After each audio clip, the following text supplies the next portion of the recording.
is number 8 is a reasonable expectation includes physical closeness, hugging, holding hands, touching. Are you taking notes? Wow. And other simple physical gestures. Other simple physical gestures count are vital no matter what the couple's sexual life is like. Whether you've been married 1 or 20 plus years, at some point you realized you were married into crazy. And that's what our podcast is all about. We offer love, laughter, and a dose of reality as we unpack this crazy thing called marriage. So sit back, relax, and get your ear hustle on. It's time to start the conversation.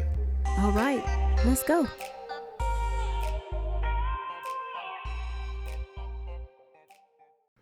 Welcome to episode 103 of the Married into Crazy podcast with Snooks and Levy. I'm Levy. I'm Snooks. And I'm Snooks. Sorry. You just like to keep repeating that over and over again. I'm sorry. The thing didn't move. I don't know if it heard me. It heard you, and we all heard you. And I was having a Groot moment. Exactly. Yeah, I'm Groot. We keep doing that. Groot. So as you hit your microphone time and time again. So we want to welcome everybody back once again. We hope you had an amazing week since the last time we spoke. Sorry, Papa. And it's been interesting. The last time we mentioned 75 Hard, something that we were doing, and it started off as kind of a journey for fitness. And we talked about how, we're doing this, but I feel like it's adding some mental clarity, at least to me. It's really more of a mental toughness program. And she's looking at me that way because I do not feel that way. Well, she's not doing it like I'm doing it. That's what's up. What does that even mean? I'm just saying. I'm not You know cheating. you sneaking Snickers. You know you sneaking. No, I'm not. Sneaking that Snickers. I know you got to start all over again. I have not. We are on snuck day a Snickers. 16. Day 16 of 75. 75 Hard. That's 2 workouts per day. That's 2 45-minute workouts. So that's 32 one outside. workouts that we've done. No, 31. We haven't done our second one today. 1 outside, 1 indoors, 45 minutes each. Smoldering heat. And we're in Northern California, so it's like every time we come back from a walk, we smell like brisket. Yeah. Like somebody was smoking us. Yeah. All the campfires, all the fires that are going on right now. We're just, offering prayers up for those people that have been displaced. The firefighters out there, they're tired and everything. So just really our prayers are going out to them. I mean, it's really bad up here, you guys. It's bad. So you have COVID, then you stack the fires that are taking place. Mm-hmm. You can see it from space. It's absolutely, it's ridiculous how bad it is. And again, our hearts do go out to all the families that have been affected. I know there were some lives that were lost. There's a lot of animals, livestock, the whole 9 yards. It's a bad situation. So please keep California in prayer. Also Texas, because I was talking to someone in Texas yesterday and they were preparing for a big storm. So I don't know. Oh yeah. The hurricane that was coming through. Yeah. So there's a lot of things that are taking place. So there's a lot of space for prayer, and God's got big shoulders. So please lift everyone up in prayer so we can get past all these calamities. So one of the things that we want to remind everybody to do right now before we get really into it is you can find Married into Crazy, the podcast, on a variety of different venues, right? So we're asking that you go to Apple Podcasts, for those of you that are listening, to go ahead and put 5 on it. Go ahead and I was waiting for Snooks to just jump in. Oh, no, go ahead. But I was just, when you were talking, he was like, Married into Crazy, the podcast. As opposed to the movie. Go ahead and leave a review. Tell 5 people.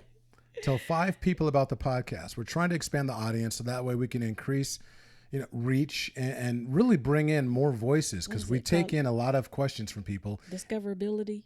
Yeah, increase that discoverability. Yeah.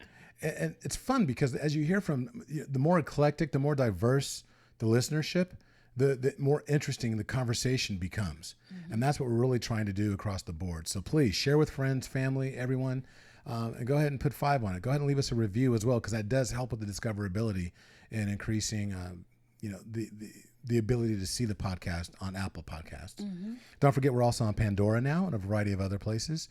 So wherever you can, go ahead and listen. Also, don't forget about our workshop on Saturday, the 29th, 10 a.m. Pacific Standard Time to 11:30 a.m. approximately. Pacific Standard Time. Registration closes on Friday evening. Is it what, 8 o'clock? Friday evening, and we might let a select few through Saturday morning. Last time I think we let it go all the way through Saturday morning. Oh, I thought But we know that there's a lot going on.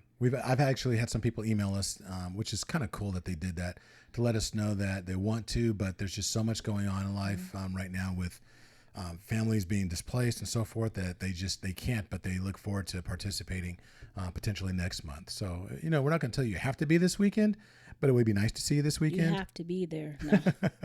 No, and there's so much that's happening. So there's the webcast that's taking place. It's live. You also have the podcast that we want you to listen to. And then, of course, there's our text community, the Iron Tribe text community. You guys came through strong yet again. We had some questions that came through via email because there's a couple of people that belong to the text community that are over in the UK, and they're like, the rates are killing us. So she emailed instead. And the number that you can text us directly and we can communicate is 918-351-2799. That's 918-351-2799. Once again. No. We're not going to do it once again. But I will say, some people have said, well, why would I do the webcast? What's the benefit? The workshop that takes place the last Saturday of the month, we provide you with a DISC assessment. I am a certified intermetrics consultant. Snooks is on her way to becoming a certified intermetrics consultant.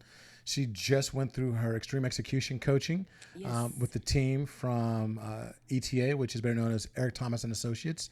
I was trained directly by Dr. Thomas, and she got one of Dr. Thomas's top students. Very top student. Can I say his name? Yeah, say his name. CB Phillips. Say his name.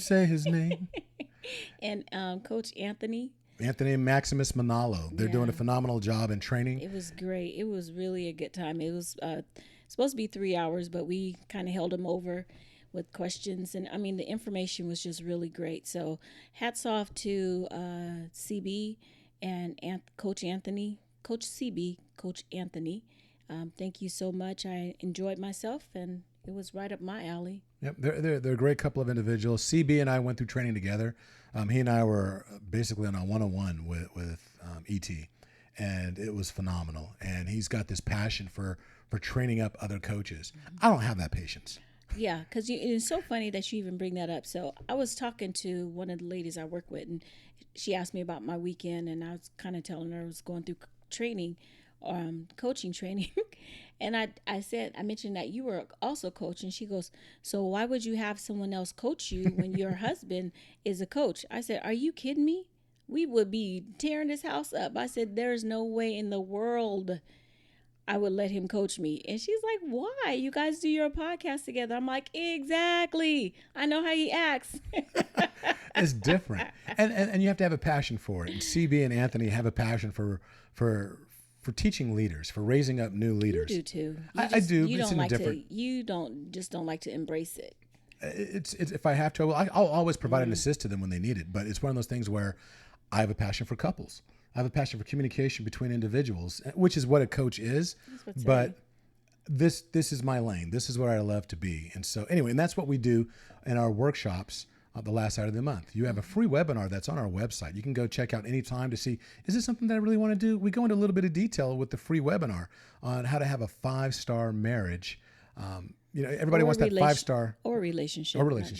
Everyone wants to go to a restaurant that has a 5-star rating. It's like, ooh, I want to go there. What's the rating? Everybody wants to know, what's the rating? What's it say on, Zuggets? And what is it on Yelp? On Yelp and all these other places. Everybody wants to know, how many stars did it get? Same thing with your hotels. I believe that every single relationship, whether you're married or not, should be a 5-star rated marriage or a 5-star rated relationship. And so we give some insight in how to develop that on our free webinar that's on the website. And we also provide you with a self-audit tool that can get you taking the steps in that direction. And then, of course, the culmination, the coup de grace, so to speak, is the live workshop that we do at the end of the month. So we hope to see you guys there. It's out there. Please join us. But now it's time to get into the podcast. No, first. First. You brought up about 75 hard. Yes, ma'am. And I thought you had a little funny story. Okay, so Lovey's working out, right, in his Peloton. Oh. Go ahead. So, yes, I think it was yesterday or the day before yesterday. It was Sunday. Oh, okay, Sunday. He's like, ooh, he's talking about, Monday you were saying how sore you were. Or Oh, no, it was Monday. It was Monday morning. It was Monday morning. Go Yesterday ahead. morning. Yeah. So yesterday morning, I was like, okay, we have to get 2 workouts in. And usually what I end up doing is I do either like a lifting or a running workout in the morning. And then Snooks and I take like a really brisk evening walk for 45 minutes outside. You know, we're still, dripping with sweat when we get back from that as well. But I thought, you know what? My legs are killing me. I feel like I've been overworking myself. I want to find just kind of a good run, but like a jog. So I'm thumbing through Peloton and the different coaches that are out there. And then I come across this one young lady. And I'm like, oh, she's cute. I'm going to do this workout. And I'm thinking, it can't be that hard. I go into that workout, and this young lady destroyed his butt, me. And that's what he gets. Destroyed I said, that's what you get. me. I mean, I was drenched in sweat. So, ladies and gentlemen, this is an example of don't let the looks fool you. Just because she cute don't mean that she ain't gonna get her workout on. Fellas, never trust a big butt and a smile. Even sometimes a little booty. Right? Don't trust that little cute one in the front of the gym. She will destroy you. That was a lot of fun. That though. was a heck of I'm gonna funny. take her class again though, because that was really good. Now I know why. I see her on the TV. I'm gonna go turn it off. She can come in there. Who you looking at? No, there's this brother that's on Peloton. He's got my body, the body that I'm aspiring Let to. me go find him. Adrian Williams. This brother is him. Chase Tucker, but Adrian Williams has. You have that body that you always envisioned yourself. Like when you close your eyes, you think, okay, this is what I want to look like. It's funny. I look at this dude, and I'm like, that's my body. That's what I'm supposed to look like. And then I follow his workout, and I'm like, Maybe not. right? I'm like, I got to put in that work. That's like a relationship. You see relationships. You see a marriage. You're like, oh, I want us to be like that. true. You say relationship goals. All these posts on social media. Couple goals, relationship goals. But then you see the snapshot, but you don't see the work that goes into creating that moment. Right. And it's so funny that you bring that up, because many times we've been told that, oh, if only I had a relationship like yours, or I wish my husband acted like that, or I wish my wife was this way towards me, and I wish we XYZ. And, I take the compliment, thank you so much. But I'm like, they just do not know where we came from. They don't know what we've been through. They ain't ready. Have no idea, what we've endured to maintain this, and not saying that they can't have it, but we had to put work in. And at one point, we've gone over it before, year 4, I was like, I can't do this. But I feel like that's when the work actually started, to be Truth. very honest. Truth. I feel like the work actually started. It was like that was when the race actually started for us. We were doing laps around the court, the warming up, basically. We got married and we warmed up for 3 years. And then when year 4 came, the gun went off, and that's when we took off running, and that's when we started doing the work. So I agree, because we always say, year 4. yeah, that was But it pivotal wasn't year 4. for us. It was a pivotal moment, but it was just like each and every one of us. We are the culmination of all of our experiences. Year 4 was the culmination of all of our bad expectations, or the things that we did, to lead up to year 4. And that brings us to a great topic. I mean, if you talk about expectations, what kind of expectations do you have for your relationship? What are the expectations? I mean, I don't think I truly had, I just want to, be happy and live happily ever after, and have lots of sex and have a wife and maybe some kids, but there wasn't really any true expectations. And because of that, it's just like anything else. If you don't have a plan, you're planning to fail. Well, another thing too is, like you said, if you don't have a plan, you're planning to fail. And I think that's where, we get so caught up in with because I don't have a plan now.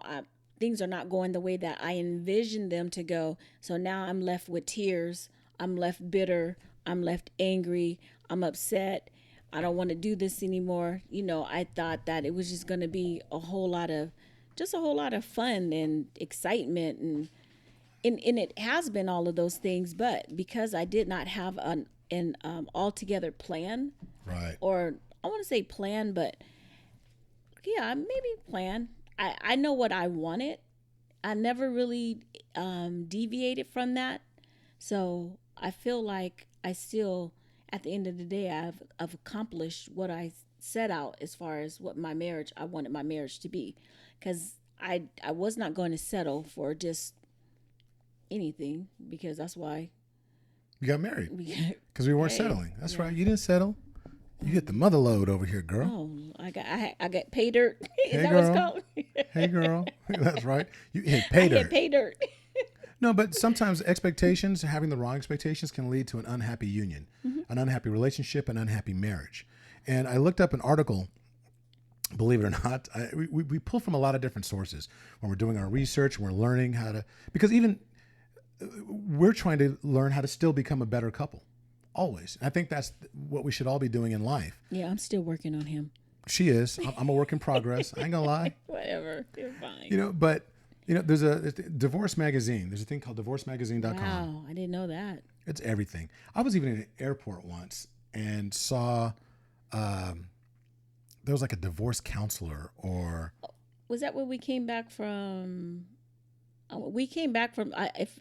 If I'm envisioning the same thing you're envisioning, it was like mounted on the wall, yes, right? yes. Yeah. Mm-hmm. I was like, this is crazy. I was like, wow, okay.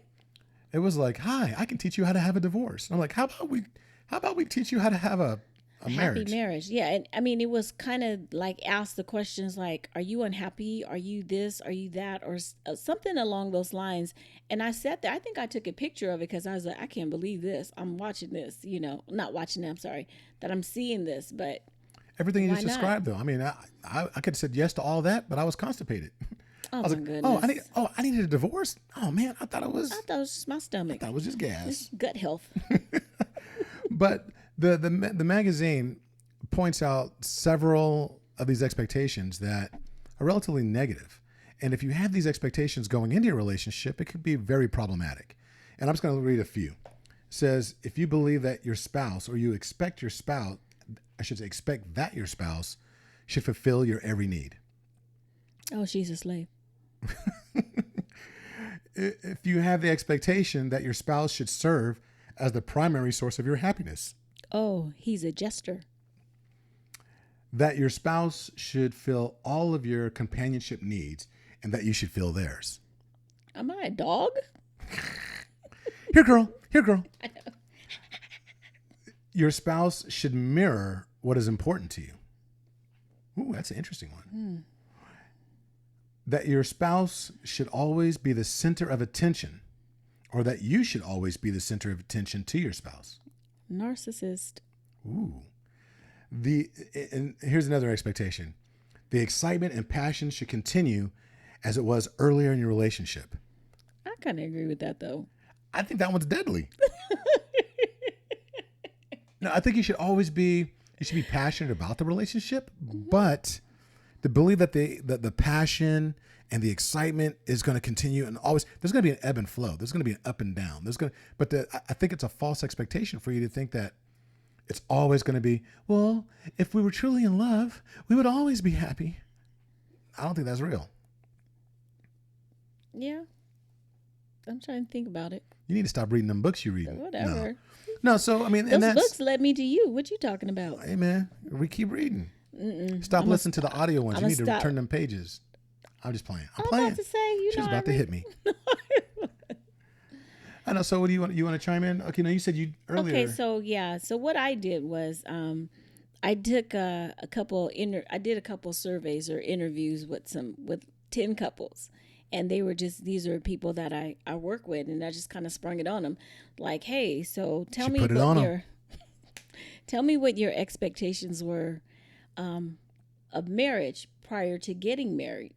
And so 10 guys I did 20 people. I said 10 couples, but I did 10 guys and I did 10 girls, 10 ladies. So 7 of the guys said that But they're not all couples, right? These are just people you work no, with. these are people I work with. Okay. Sorry. So 7 of the guys said unlimited sex. That was what their expectation was, and 4 women actually agreed with that. 8 women. That's the black card. That's that American Express black. Bam! Oh, that's used. Okay, I'm just put the card down. Pop. So 8 women and 2 guys said their expectation was to have a kid right away. 3 men said that company, they expected, the companionship basically. And 6 women said they expected intimacy. 5 women said they expected some disagreements, but not too much. One guy said he expected nagging in his future. Started rolling. I was like, okay. But then each of them said that they expected to grow old with their spouse Okay. for the duration, whatever. So now out of the 20 people, 4 of them are actually divorced, 2 are remarried, and 1 is a widower.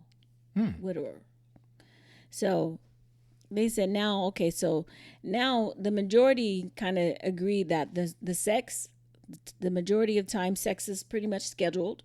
It's not unlimited. It's not unlimited.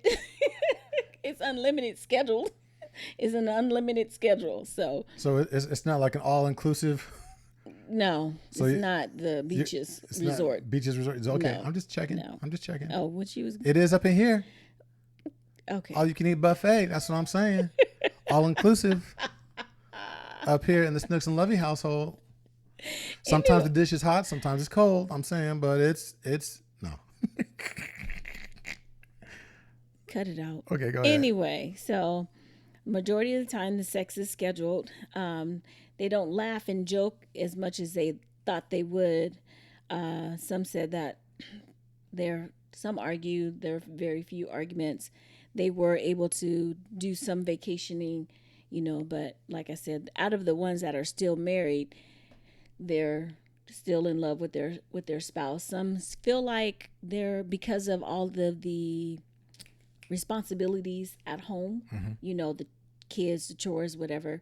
There's like they feel like when you sit and how did he say this? He said when he sits and he thinks about it, he has to put more effort. He has to make time for his wife. And the other guy that was there, he was like, yeah, once now that I think about it, he's like, I do feel like I kind of like maybe brush by her a little bit without taking in and asking how she doing and blah blah blah whatever. But like we work in a prison, so a lot of them were like, I just want to go home and get in my happy place. And unfortunately, my happy place is sitting down in front of the TV and just forgetting about all the stuff that happened to me while I was at work or what that happened around me to coworkers or what have you. And one of the others, a female CEO, she was like, yeah, I feel that way too, but it's different for me because I have kids. And so I'm always like on demand. Whereas with the men, they kind of, well, my wife kind of handles a little bit. So they're misogynistic. I'm just playing. Okay. Well, I get that. I mean, because there's times where I come home and I'm like, oh, I'm on the couch, and I'll be sitting on the couch. And let's say I get home before you because you work some overtime or whatever, and then I'm sitting there. Kids come in the kitchen, walk out of the kitchen, come in the kitchen, walk out of the kitchen. As soon as you come in, you haven't even put your bags down yet. What's for dinner? Yeah. Didn't nobody ask me anything. No, or Mom, can you go do blah blah? I get this a lot. Mom, okay, so can we blah blah blah blah blah whatever? And this is when I know Lovey is at home. I'm like, where's Dad? Oh, he's in the office. What did he say? I didn't ask him.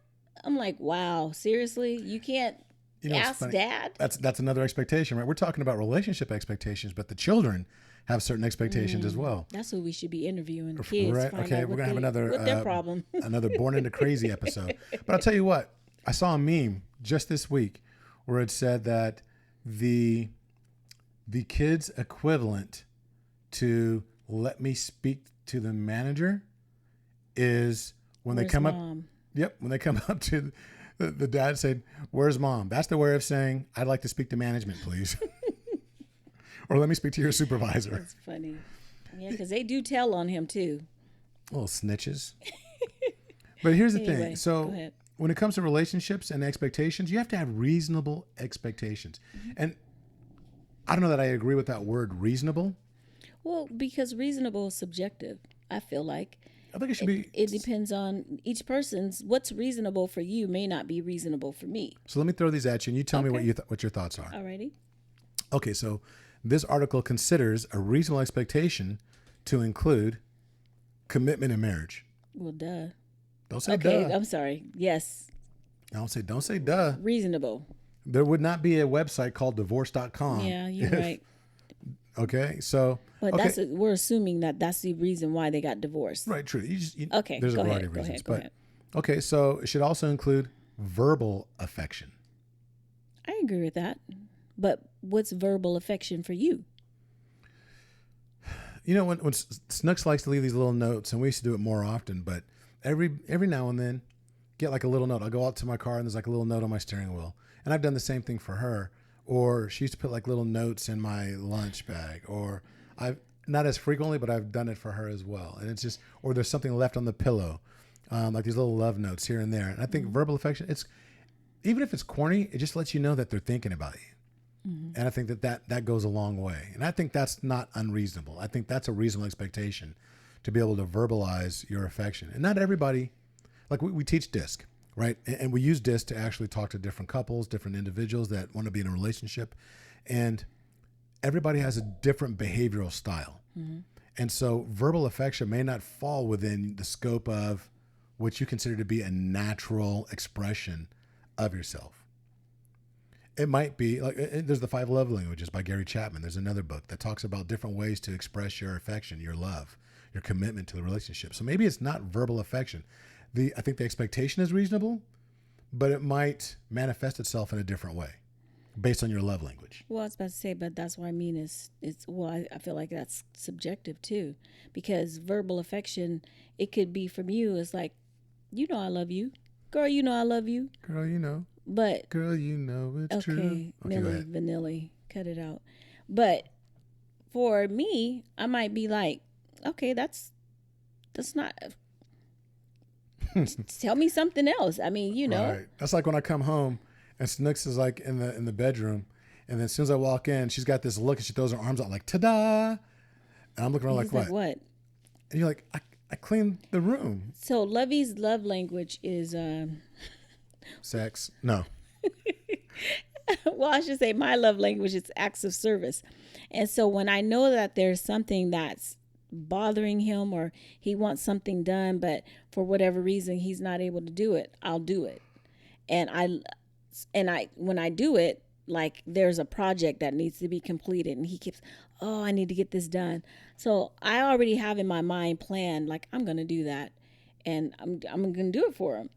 And so I'll do it and I'm waiting for him to notice that I did it and he walks by it and he doesn't say it. And then I'm like, are you serious right now? And one time I didn't even say anything. And it was like a week later, he was like, oh, when did you do? I was like, boy, bye.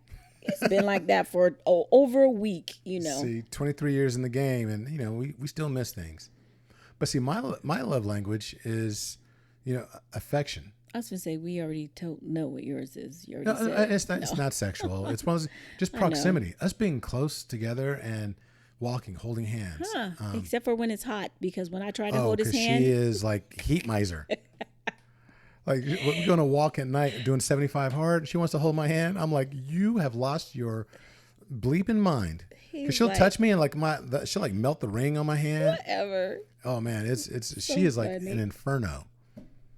Okay, so let's get back to this. So another reasonable expectation includes respect for each other. Okay, I feel like that's automatic. Another one would be consideration for each other's differences. Yes. Yes, but do you think that that's common? No, because I think that differences leads to arguments, right? And at the end of the day, the argument is because I have a different opinion, most of the time I have a different opinion from yours, and we may not even be arguing about a thing anymore. We're just arguing about who's right, who's wrong. So, But shouldn't you be more like me? But shouldn't you be more like me? Right. And I think that's the challenge, is because when you don't consider each other's differences, it's really like, okay, well, yeah, I know you're different, but you need to think like me, or you need to do things my way. And we need to be respectful of it. And that's why we really, truly love everything that we do when it comes to utilizing the DISC assessment for helping couples or helping individuals communicate better. Because what it does is it teaches you not just about yourself to truly understand your natural and your adaptive tendencies, but it teaches you to respect differences. You start to understand that there's other people in the world. Like I'm what's considered a high D. That's my primary. There's only 12% of the people in the world that have that attribute as their primary. That is their go-to, their natural. Now, everybody has it, but when you have it to the extent that some of us do, only represents 12% of the world. Snooks, hers is, her primary is represented by 28% of the world.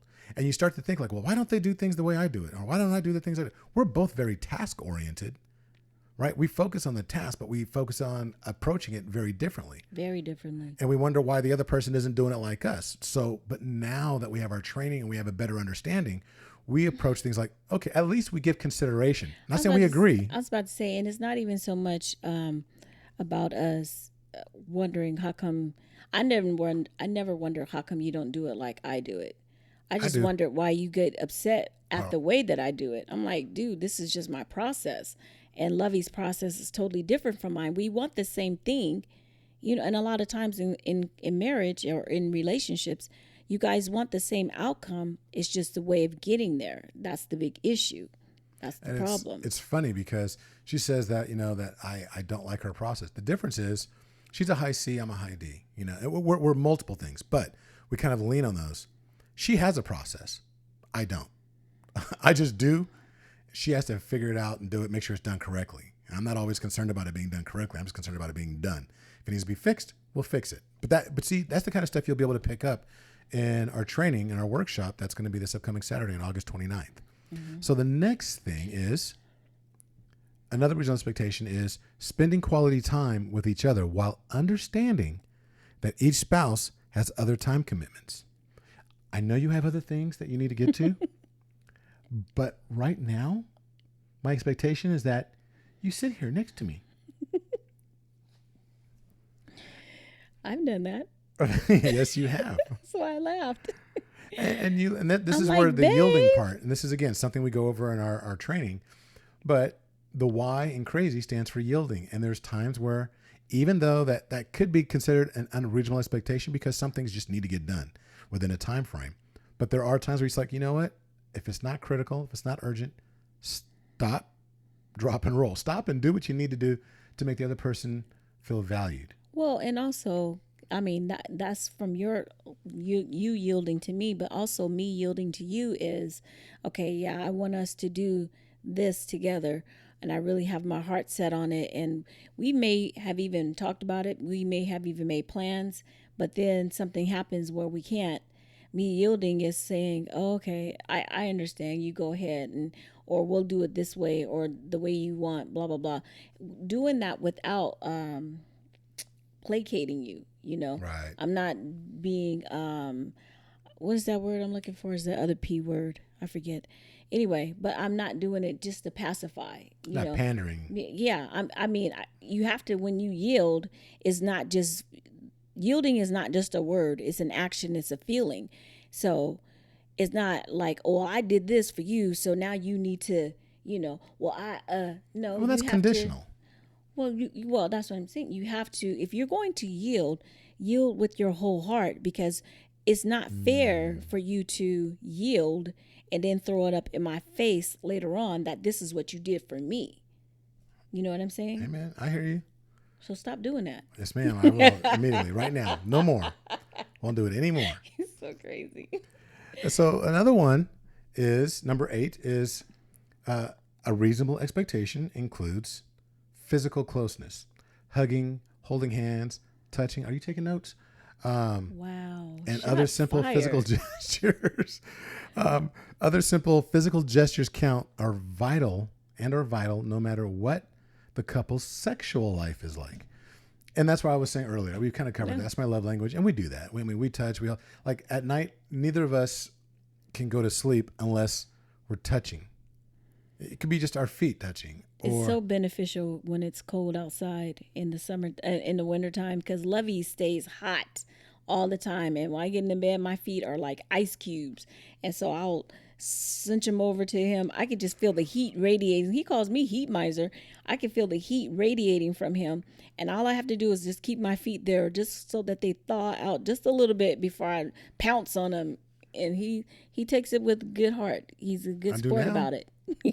Yeah, you do now. I don't keep a knife under my pillow anymore. That's so funny. But one thing, you talk about like is about intimacy, Yes. and I feel like when couples, you're in a relationship, you should have intimacy, because intimacy for me, and this is just my little opinion, in a relationship, intimacy keeps it from just becoming roommate-ish. You know what I mean? It's not, it keeps excitement. It keeps the blood flowing. It keeps me, okay, because we, as human beings, I feel like, we're okay if we're by ourselves, but we're made for each other. Absolutely. That's what the Bible says. Man shall leave his mother and his father, cleave to his wife. When we cleave, we're cleaving. That means we're touching. That means we're intimate. We're in close company. We're in pillow talk. That's intimate. It is. Taking a walk like we do every night. I tell you, one of the That's things. not intimate. That's 75 just, hard. Yeah, 75 hard that ain't nothing intimate about that. I love our walks at night. I so look forward to it. Except for when she puts on her headphones and she's like, I'm done listening to you. Babe. He's like, are you going to? It's me time. Me time. Shut up. No, I don't have them on all the time. No, well, this is day 16. She's only worn them twice. Thank you. It's been good. Yeah. So number 9. Are you reading all of them? Or are you No, I'm just going to do the top skipping 10. some? Just top 10. Generosity of thought, spirit, and action towards each other. Generosity. And that's being willing to give. Give your opinion. You're being in, I guess, having transparency. Giving your all, your spirit, and action. Doing acts of kindness. Being very generous with your time. Mm-hmm. Receiving as well. The one thing, the reciprocity, there's a rule of reciprocity, and the reciprocal of being generous in giving is also being generous in receiving. We also have to learn how to be good receivers as well as good givers. That's right, because nothing hurts more than when I'm giving something or I give something to someone and they just kind of cast it aside like it's just, oh, thanks. I'm like, really? It's like, really? I don't have to do that at all. But yeah, it's so true. And the same thing for our relationships. So again, we're going over the reasonable expectations, according to this article, that could save your marriage. Number 10 is acknowledging that there are other important people in each spouse's life. Their friends, their family, their colleagues, just different things. Like, but no, Snooks, you need to be here with me. Nobody, I know you, Shay. You can't go. There's no girls' night. You got to stay with me. Why would you need to go with your girls? No, we have to acknowledge that. I look at that like we have to be respectful of the space. We have to be respectful of the space because I need to have some downtime. I have to be able to recharge, especially when, like you talked about earlier, when we talk about assessments. In each personality, there's a different way that they're going to recharge. So the other component of our assessments are in how we interact with people. Lovey's very high in the interaction area. I'm marginal. I'm actually higher than I thought I was, but I could go and my recharge is I just go sit and grab my book and I'm good. I'm golden. And not that he can't, but he gets his I'm more extroverted. He thrives. Yeah, I'm an introvert. He's more extrovert. but he thrives around people and he thrives in, settings. I watch him, and it's so funny when we get there. It's almost like, when you were a kid and before you go in the store, your mama say, don't ask for nothing, don't touch nothing, because you ain't getting nothing. So before we go somewhere, we're going in, Lovey looks at me, try to smile and speak to people, because he knows I'll go sit in a chair and I'm good. I will be quiet. I'll be to myself. But he'll be like, okay, I need you to smile. I need you to speak to the people. I'm like, really, dude? But it's valid when he says it. So. And look, I know we talk about this, and I hope I'm not beating a dead horse, but the beauty of how we approach our training and when we're working with couples and we're working with individuals is that when we talk DISC, it's exciting for us because we cover the full spectrum. I'm a high D, high I on the extroverted side of the scale. Snooks is a very high C, high S, and she's on the introverted side of the scale. And so we believe, and we've been told, that we kind of cover the gamut. We speak to everyone. There's times where, if there's a challenge or something that comes up for somebody that also exhibits high in those traits of being an S or a C, I defer to Snooks. She talks, she goes, because she speaks from experience. I can talk about the receiving side of it, but Snooks can talk about being on the other side of it. Same thing when it comes to D&I, because she'll defer to me. And she talks about, now let me tell you what it's like on the other side, how I got to deal with that. Mm-hmm. And it's a lot of fun. And I think people appreciate that. So we really do hope that you guys take us up on it and join us for the workshop. But more than that, I think the DISC adds so much value to your life. It adds so much value to your ability to have a better understanding of yourself and of your partner and of those individuals that you surround yourself with. Yes. I saw that one right there. I think you should read that one. Okay, so there's two more. I'm just going to read one more. Number 12 was open communication and sincere listening to each other, which can easily fail if there isn't an effort to continually work on it. This includes discussing each other's thoughts and needs and hopes for the future they share or have individually. Mm-hmm. That's huge. That's very huge. That's so important, because one thing that I feel like some couples, why they kind of grow apart, is because they're not open in their communication and they're not being sincere. Case in point, Lovey and I, we talk about the beginning of our marriage. We weren't very open and sincere when we talked to each other, more because I didn't want to argue. I didn't want to rock the boat. We're married, we're newly married, and in my mind, we're supposed to be a certain way. And if I say something, he's going to get upset or it's going to be taken wrong, blah, blah, blah, whatever. So we really hid or kept quiet about some of the things that were bothering us. And then, but when that happens, it just grows and it grows and it grows. And then you get to the point where you're at Morton's on your 4th year anniversary asking for a divorce because we did not communicate the way that we did not have effective communication. We were not open. We were not sincere with each other. And we didn't listen. I would say stuff to Lovey, but Lovey wasn't hearing what I was saying. Maybe I wasn't articulating the right way or correctly. And he would say things to me and vice versa. I wasn't hearing what he was saying. All I saw was what my needs were. You're not meeting my needs. This is what I need you to do. This is blah, blah, blah, whatever. So we didn't know how to, we really didn't know how to interact or be sincere and be real, We were very immature listeners. We're very immature communicators. And when you gain maturity, you start to understand the importance and the necessity of having that open communication, of listening, sincere listening. And Stephen Covey talks about it in his book, 7 Habits of Highly Effective People, where he talks about where first seek to understand. It says basically seek first to understand before being understood.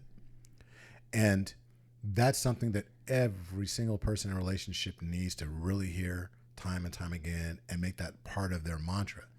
Seek first to understand, then to be understood. But unfortunately, many of us first seek to be understood. It's like, oh, no, I got some good stuff to say, or what I have to say is correct, or what I have to say is more important, rather than listening to understand where the other person's coming from. If we just simply did that, I mean, I think that we would cut that divorce rate in half, because people realize, I know people that have been divorced and remarried each other. And it simply came down to the fact that they just weren't listening to each other. They realized that, well, we do love each other, but you wasn't hearing me. Well, you weren't hearing me. Well, you weren't listening to me. You weren't listening to me. And once they gained that maturity level, that open communication, and they sincerely wanted to hear what the other person said, they got remarried. Well, okay. So, and just looking at it like for CRAZY, the acronym, compassionate, real, accountable, zealous, and yielding. Open communication and sincere listening to each other. When I'm sincerely listening to you, I'm listening with my compassionate ear. I'm being real in my attention that I'm giving you. I will also, right, exactly. I will also hold you accountable. You hold me accountable for the things that you say that you want, and vice versa.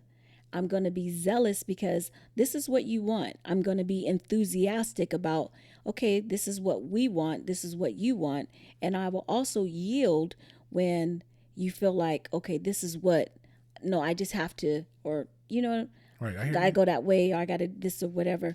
But it also talks about the future. We didn't really sit down, and I know what I wanted.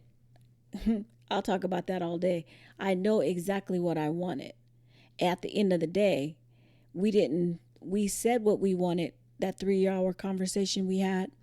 And I almost feel like when we had that conversation, we did talk about what we wanted. We talk about that's what made me fall in love just like that night. Because everything that I ever said I wanted, you talked about. You spoke to that within, during that talk. But after we got married, it's like, not the talk didn't go out the window. It's almost like, did that talk really happen? Because what we're not putting into action any of the things that we said that we wanted to do. We're not doing any of that stuff. We talked it and we really didn't mean it, but how do we execute it? That's funny. What's real popular right now is a lot of people talk about their finances and they use this phrase, secure the bag. And for those of you that don't understand, secure the bag means just get the money, do the work, get your job, get your business, make that money, whatever. But we talk about securing the bag. But recently what we've been talking about with ET and some of the other coaches has been, you don't just secure the bag, you need to keep the bag. And I think that a lot of times that in our relationships, we secure the bag by we get what we're looking for in that relationship. We get that person, the ideal individual, but then we think that that's it. Now you live happily ever after. We turn a relationship into a destination rather than really focusing on the journey and the journey that never ends. So once you secure the bag in terms of the relationship, now you got to do the work to keep it. And that's why I truly believe and agree with you when you said that in year 4, that's when the work really began. Because we realized just securing the bag wasn't good enough. Right. We had to figure out how to keep it, we had to keep each other. It's not how much you make, it's how much you keep. And it's funny is I just got to call you the bag. You did call me the bag. I am the bag lady. Across the world. Yep. Everybody. So now I'm not Snooks anymore. Oh, where's the bag at? Welcome to Married into Crazy with Lovey and the Bag. Hey. Wow. So one thing that we want to do now, I think it's a good time for us to actually get into securing the affirmations that's going to carry you forward this upcoming week. To secure the bag. To secure the bag. So it's going to be the I Can for couples. This is where we each pull from one of the affirmations. There's 40 affirmations in every can, and we're reaching in and grabbing one. And I'm putting my glasses on. And I did massage her feet. Boom. Yes, he did. Thank you so much. I can take an interest in my partner's hobbies. Ooh. I am your hobby. You are my hobby. You and volleyball. And it looks like volleyball might be coming back. Oh, Lord, yes. Another story, another day. Mine says, I can be more fiscally responsible. Oh, God. Hey. That doesn't mean you get to be more miserly. No, but I made that call today about refinancing the house. Hey. So anyway. So we want to thank everyone. Oh, one big announcement. So we occasionally talk to our text community going out back and forth on a daily basis. and we asked them to submit questions. And we did mention that we did get a question for our Tuesday live segment that we do on Facebook and Instagram. And the winner, by submitting her questions this week, is none other than Miss Ann Phillips. All the way over in London. So thank you, Ann. She has a beautiful soul. She's an amazing person. She has a phenomenal message that she puts out on Instagram as well. Look up Ann Phillips. I don't remember her actual tag, and I apologize, Ann. I don't. But I'll try and take a picture and then repost it on our Married into Crazy IG and Facebook, because you put out some great content. She is a neurolinguistic professional over in the UK, helping people basically mean what they say and say what they mean, and get an understanding behind the meaning of what we say to each other. Be about it, baby. She's brilliant. She's a brilliant individual. And you love listening to her accent all day long. So this is that time where we say goodbye. We bid you adieu. And I don't know, Rusnak gives me this bougie look like, what are you doing? No, because when you said this is the time, all I thought it was the Mickey Mouse Club. Mickey Mouse Club. Now it's time to say goodbye to all our family. Isn't that how it goes? ERNESTCASON. Ernest Cason, better known as Lovey. Ernest Cason, better known as Lovey. Oh my God. I thought we agreed you will not be singing on the podcast. So until the next time. Well, first, before we go there, the next 8 minutes and 46 seconds is going to be silence, where we want everyone to reflect. If you're in your car, take a moment, think about the social justice that you can impart in the world. Be a part of it. The things that you can do in your community to make your community an all-inclusive, better place. We're asking for more love in each and every one of our communities. Don't let this election process coming up drive a bigger wedge between you and your neighbor. I don't care what side of the aisle you stand on. Let's make sure that we stand for each other. So until the next time, be blessed. Bye-bye.